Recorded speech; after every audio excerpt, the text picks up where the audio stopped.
दोस्तों, स्वागत है आपका एक और धमाकेदार कॉमेडी और इमोशन से भरी मूवी एक्सप्लेनेशन में।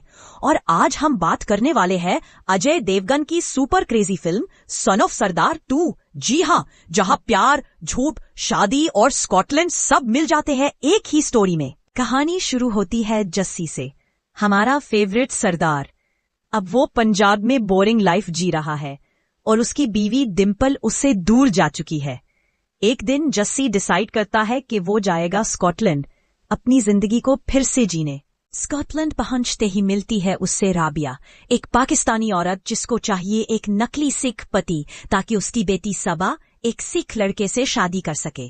जस्सी बन जाता है फेक पिताजी और फिर शुरू होती है कॉमेडी की सुनामी। मूवी की शुरुआत होती है अजय देवगन यानी जस्सी के सपनों से, जिसमें कि वो अपने सपनों में अपनी वाइफ डिम्पल और अपने 2 जुड़वा बच्चों को इमेजिन कर रहा है। क्योंकि उसकी वाइफ तो उसके पास है ही नहीं, वो तो इमेजिन करके बस काम चला रहा है। जस्सी पंजाब के एक गांव में मुर्गियां पालने वाला जट है और जस्सी की वाइफ डिम्पल 11 सालों से स्कॉटलैंड में नौकरी करती है और जस्सी यहाँ गांव में सिर्फ अपनी माँ के साथ रह रहा है और वेट कर रहा है कि उसका वीजा लगे और वो डिम्पल के पास जाए स्कॉटलैंड। यहाँ जस्सी सालों से वीजे का इंतजार करते हुए थक चुका है और वो तय करता है कि अगर इस साल भी वीजा ना लगा तो वो डिम्पल को यहाँ अपने पास बुला लेगा। आधी रात को जस्सी को डिम्पल की कॉल आती है स्कॉटलैंड से और वो कहती है कि आपका वीजा लग गया है, आप आ जाओ यहाँ पर। और जस्सी और उसकी माँ बहुत खुश होते रहे। जस्सी स्कॉटलैंड आता है और एयरपोर्ट पर डिम्पल उसका वेट कर रही है, जहाँ डिम्पल के साथ उसके दोस्त भी है। घर आकर डिम्पल सीधा जस्सी से कह देती है कि मुझे आपसे डिवोर्स चाहिए, इसलिए मैंने आपको यहाँ बुलाया है। जस्सी पहले समझता है कि ये सब उसके साथ कोई प्रैंक चल रहा है, लेकिन डिम्पल यहाँ जस्सी को अपने बॉयफ्रेंड रोबिन से मिलवाती है और कहती है कि हम शादी करना चाहते हैं। साथ ही कहती है कि आपकी प्रॉपर्टी पर मेरा भी हक है, तो जो भी बनता हो वो कर देना, यानी एलोमनी की तैयारी करना शुरू करो। अब जस्सी समझ जाता है कि इतने सालों तक डिम्पल ने खुद जानबूझकर इसका वीजा नहीं लगवाया ताकि वो यहाँ अपने बॉयफ्रेंड के साथ रह सके, और आज डिवोर्स चाहिए तो एक बार में मेरा वीजा भी लगवा दिया। और जस्सी अपना सामान लेकर डिम्पल के घर से निकल जाता है। इधर दिखाया जाता है कि स्कॉटलैंड में कुछ पाकिस्तानी लोगों का एक डांस ग्रुप है जो कि वहां की वेडिंग फंक्शन में जाकर परफॉर्म करते हैं। इस ग्रुप में टोटल 5 लोग हैं, जिनका लीडर है दानिश और उसकी वाइफ राबिया यानी मुरनाल ठाकुर, साथ में गुल जो कि ट्रांसजेंडर है, मैविश और दानिश की बेटी सबा। और वैसे तो ये लोग पंजाबी पाकिस्तानी हैं, लेकिन डांस ये लोग भंगड़ा करते हैं सारे फंक्शंस में। खैर, जस्सी डिम्पल के घर से निकलकर अपने एक दोस्त के घर आता है कुछ दिन ठहरने के लिए। अब इंग्लैंड और अमेरिका में यही तो प्रॉब्लम है, रुकने की। इधर दानिश और राबिया की मैरिड लाइफ में कुछ भी ठीक नहीं चल रहा और वो एक रात राबिया को छोड़कर भाग जाता है अपनी रशियन गर्ल फ्रेंड के साथ। सबा आकर राबिया से कहती है कि अगर वो चला गया तो जाने दे, क्योंकि उसे तुझसे मोहब्बत ही नहीं है। और यहाँ हमें पता चलता है कि राबिया की सगी बेटी सबा नहीं है, बल्कि वो उसकी बड़ी बहन की बेटी है जो कि मर गई थी और दानिश राबिया को ले आया था शादी करके। राबिया कहती है कि वो 1 महीने में आएगा वापस मेरे पास, और 1 महीना भी बीत जाता है लेकिन वो नहीं आता।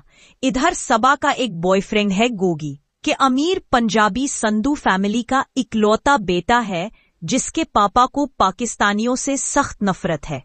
ट्विस्ट ये है कि खुद सबा ने भी गोगी को नहीं बताया कि वो पाकिस्तानी है, और साथ ही कहती है कि हमें शादी करनी है ना, यानी कि गोगी को इस बात पे राजी करने की कोशिश कर रही है कि हम शादी कर लेंगे तब बता देंगे। इधर जस्सी को 1 महीना हो गया अपने दोस्त के घर पे रहते हुए। वो जस्सी को जाने के लिए कह देता है, लेकिन जस्सी उसे सब बता देता है कि इसकी वाइफ डिम्पल अपने बॉयफ्रेंड से शादी करने जा रही है और प्रॉपर्टी में हिस्सा भी मांग रही है। इस मैटर में जस्सी का दोस्त उसे एक वकील हायर करने की एडवाइस देता है और साथ में कहता है कि भाई किराए का घर भी ढूंढ ले, क्योंकि मेरी बीवी मुझे घर से निकाल देगी। इधर गुल राबिया को एडवाइस देती है कि अब दानिश के जाने के बाद तू भी किसी लड़के या आदमी को डेट कर ले। और इस बात के लिए राबिया मान जाती है। गुल एक लड़के के साथ उसकी डेट फिक्स कर देती है। नेक्स्ट मॉर्निंग जस्सी एक कैफे के बाहर बैठा वकील का वेट कर रहा होता है।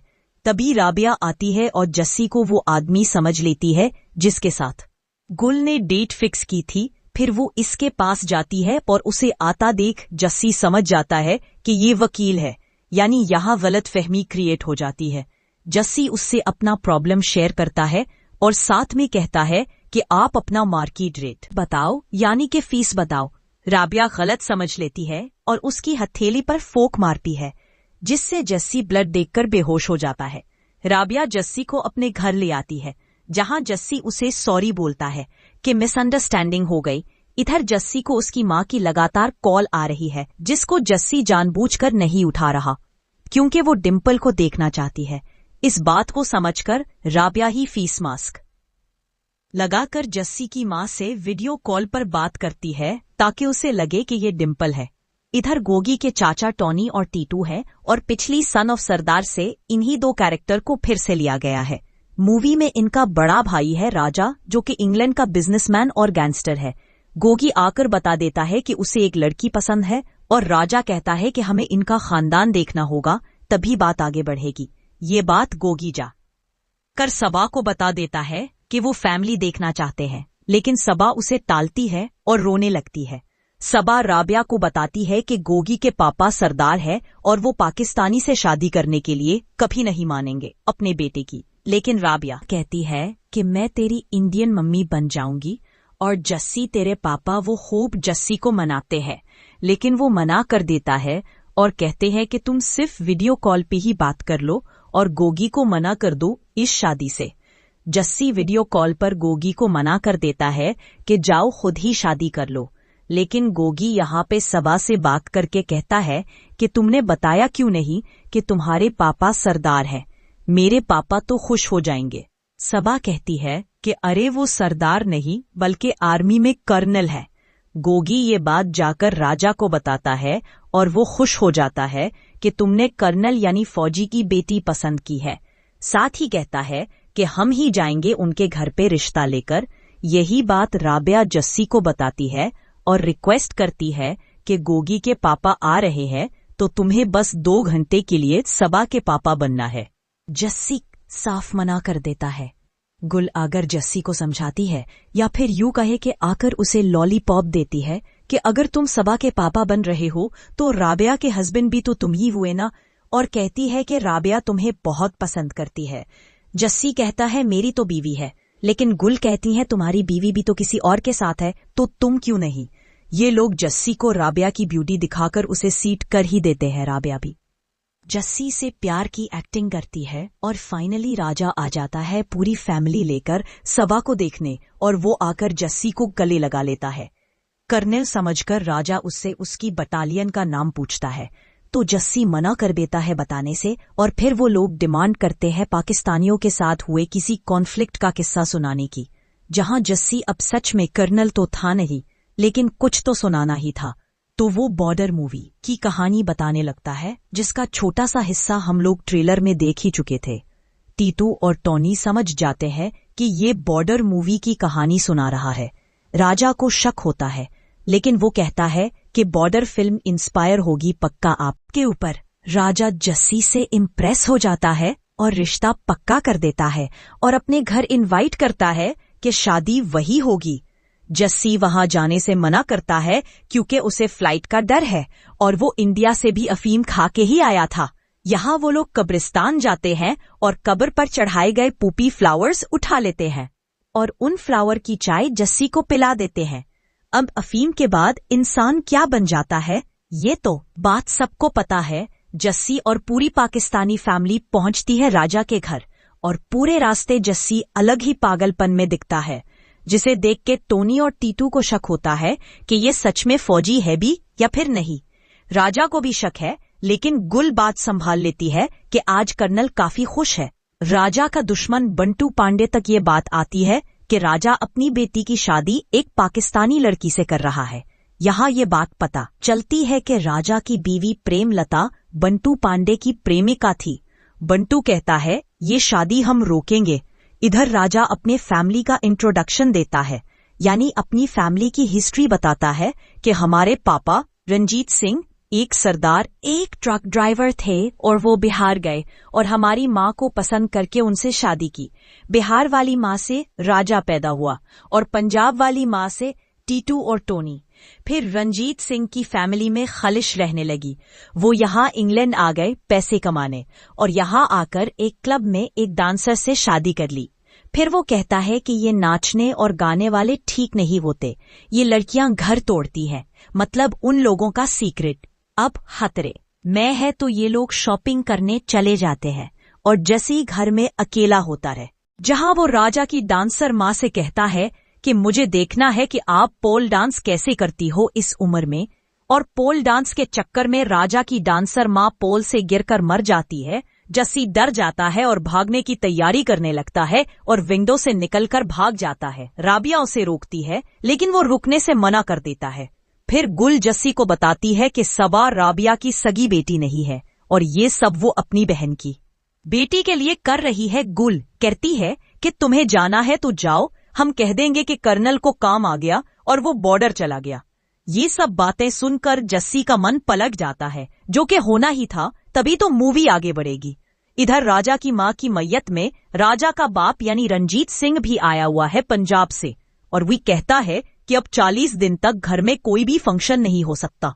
पूरा पाकिस्तानी गैंग फंस जाता है कि अब 40 दिन तक कैसे जस्सी को बनाकर रखेंगे नकली पापा। फ्यूनल के बाद जस्सी और राबिया कब्र से पॉपी फ्लावर उठा लेते हैं, क्योंकि ये अफीम के फूल होते हैं जिससे कि इंग्लैंड और स्कॉटलैंड में फ्यूनल के बाद कब्र पर रखा जाता है। और इन्हीं फूलों की चाय फिर से बनाकर राबिया राजा के पापा को दे देती है और वो चाय पीने के बाद रंजीत सिंह अपना डिसीजन बदल देता है और साथ ही कहता है कि घर का फंक्शन रुकना नहीं चाहिए, क्योंकि यही तो चाहिए था राबिया। और जस्सी को इधर फंक्शन से पहले पार्टी चल रही होती है जिसमें कि राबिया और उनका पाकिस्तानी गैंग जमकर नाचता है और राजा और उसके भाई उसे घूर घूर कर देखते हैं। राजा का मूड जस्सी देख के वहां से भाग जाता है। इधर राजा की पूरी फैमिली पूरी तरह से शॉक्ड है राबिया का ये रूप देखकर, क्योंकि उनके अकॉर्डिंग तो नाचने वाली औरतें ठीक नहीं होती। बाहर जस्सी अपनी माँ को गांव में कॉल करके सब बता देता है कि डिम्पल उसके साथ नहीं रहना चाहती। वो उसकी हौसला अफजाई करती है कि तू अच्छा काम कर रहा है और तू उन्हें यानी उस पाकिस्तानी गैंग को अकेला छोड़कर मत आना। इधर राजा भड़का पड़ा है कि ये नाचने वाली औरतें घर तोड़ देती है और तभी जस्सी आकर कहता है कि घर की बेटी की शादी में कोई डांस भी नहीं हो सकता क्या? और कौन सी शादी है जिसमें डांस नहीं होता? अच्छा खासा इन्हें सुनाकर पार्टी से निकल जाता है। अगले दिन राजा और उसके भाई लोग शूटिंग प्रैक्टिस कर रहे होते हैं और जस्सी से कहते हैं कि हमें ट्रेनिंग दो, जहां जस्सी का कोई निशाना सही नहीं लगता और बहानेबाजी करता है कि मैं 2 टैंकों पे चढ़कर आया था और ऐसी पिस्टल तो फुलझड़िया है मेरे आगे। राजा को उसकी बातों से शक होता है और टीटू से कहता है कि ये बंदा मुझे फ्रॉड लगता है। अगले दिन ही राजा जस्सी के लिए मिलिट्री टैंक मंगवा देता है और जस्सी से कहता है कि लो जी आप टैंक चलाओ। मतलब यहाँ वो जस्सी को फंसा रही है कि अगर ये फ्रॉड है तो आज पकड़ा जाएगा। जस्सी को भी पता है कि वो आज फंस गया है। वो कॉल मिलाता है राबिया के पास और राजा के सामने एक्टिंग करता है कि उसने आर्मी हेडक्वार्टर में टैंक चलाने की परमिशन मांगी है। राबिया जल्दी से गूगल करती है कि टैंक कैसे चलाते हैं और कॉल पर ही जस्सी को बता देती है। जस्सी टैंक में चला तो जाता है लेकिन उसे चलाना तो आता ही नहीं। वो ऐसे ही बटन दबाकर टैंक को फायर कर देता है और राजा को यकीन हो जाता है कि ये सचमुच में असली कर्नल है। इन सब के बीच जस्सी के दोस्त के घर डिम्पल आती है और इससे जस्सी के बारे में पूछती है। इधर शादी का दिन आ गया है और बारात में सब नाच गा रहे हैं। फिर शादी की रस्म यानी मिलने की शुरुआत होती है और राबिया देखती है कि ऑर्केस्ट्रा में दानिश आया हुआ है, यानी उसका एक्स हस्बैंड। दानिश भी उन्हें देख लेता है और राबिया उसे आकर बताती है कि आज सबा का निकाह है और बीच में कुछ उंगली मत करना। दानिश जस्सी को देख के कहता है कि ये कौन है? राबिया कहती है, ये नया किरायादार है हमारा। दानिश जस्सी को घूरता रहता है और बड़बड़ाता रहता है और वो भर जाता है और सबको रोक देता है। टीटू आकर उससे पूछता है, वजह तो वो बता देता है कि राबिया मेरी वाइफ है। टीटू जाकर राजा को बता देता है। राबिया राजा से एक नई कहानी बनाती है कि दानिश के साथ मेरा अफेयर था, क्योंकि जस्सी तो गांव में था ना, और किसी तरह बात को सेट कर देती है। इधर शादी के दौरान डिम्पल भी आ जाती है जस्सी के पास और उससे माफी मांगती है कि उसके बॉयफ्रेंड ने उसे छोड़ दिया क्योंकि उसको तुम्हारी प्रॉपर्टी में इंटरेस्ट था। इसी बीच राजा आ जाता है और पूछता है कि ये कौन है। डिम्पल कहती है कि मैं इनकी वाइफ हूँ। अब जस्सी को भी यहाँ बताना पड़ता है कि लॉन्ग डिस्टेंस की वजह से मुझसे गलती हो गई। गांव में मैंने दूसरी शादी कर ली और यहाँ पे बात सेट हो जाती है। टीटू को दानिश बताता है कि ये मेरी बेटी की शादी है और मेरा हक है वहां जाने का। अब टीटू फिर से ये बात राजा को जाकर बता देता है कि बेटी भी दानिश की है। राजा फिर से राबिया से आकर पूछता है कि आपकी बेटी का पापा कौन है। राबिया कहती है कि कर्नल ही उसका बाप है। राजा कहता है कि फिर दानिश उसे अपनी बेटी क्यों कह रहा है। तभी गुल आकर बात संभाल लेती है। ये किसी की भी बेटी हो, लेकिन इसका ब्रांड यानी नाम तो कर्नल का ही है ना, और बात फिर से संभल जाती है। लेकिन राजा इरिटेट हो जाता है। फिर शादी के स्टेज पर दानिश को भी लाया जाता है कि वो भी अपनी बेटी से मिल ले, और राजा कहता है कि खुशी के इस मौके पर नारा लगाइए, हिंदुस्तान जिंदाबाद का। लेकिन दानिश मना कर देता है और वो पाकिस्तान जिंदाबाद का नारा लगाता है और उनकी पोल खोल देता है कि ये सब पाकिस्तानी ही है। और फिर से गुल आकर बात बनाती है कि कर्नल इंडिया से एक अंडर कवर जासूस बनकर पाकिस्तान में आया था और वहां आकर उसने राबिया से शादी की क्योंकि उसकी मजबूरी थी। तभी डिम्पल आकर जस्सी की पोल खोल देती है कि ये कोई कर्नल नहीं है, खेती करने वाला एक किसान है। और राजा कहता है कि अरे तुम लोग हो कौन, कोई किसी जगह टिका हुआ है या नहीं। तभी इस ड्रामे में एंट्री होती है बंटू पांडे की। वो आकर कहता है कि ये शादी मत करो क्योंकि तेरा बेटा असल में मेरा ही बेटा है। फिर प्रेमलता सीक्रेट रिवील करती है कि राजा से शादी से पहले वो बंटू पांडे से प्रेग्नेंट हो गई थी क्योंकि वो उससे प्यार करती थी, लेकिन फैमिली प्रेशर में आकर उसे राजा से शादी करनी पड़ी। बंटू कहता है कि प्रेमलता आपकी ही है और हमेशा आपकी ही रहेगी, और बेटा भी आपका ही रहेगा, और अपना घर मत तोड़ना। जस्सी भी आकर कहता है कि अपना घर मत तोड़ना। और फिर राजा को सबा और गोगी की शादी के लिए मना लेते हैं। इन सब के बीच एक झूमर आकर डिम्पल के ऊपर गिरता है और जस्सी उसे लेकर भागता है हॉस्पिटल। राबिया समझ जाती है कि वो डिम्पल के पास चला गया है, यानी उसने डिम्पल को चुना है। कुछ दिनों बाद जस्सी फिर से राबिया के घर आता है और उसे प्रपोज करता है। शादी के लिए राबिया मान जाती है और तभी पास के घर से रोहित शिट्टी निकलकर आता है और जस्सी उससे पूछता है कि यहाँ क्या कर रहा है। रोहित बताता है कि गोलमाल 5 की तैयारी कर रहा हूँ, और यहाँ होती है गोलमाल 5 की ऑफिशियल अनाउंसमेंट। तो आई होप आपको ये मूवी पिछले पार्ट की तरह दो नहीं लगी होगी।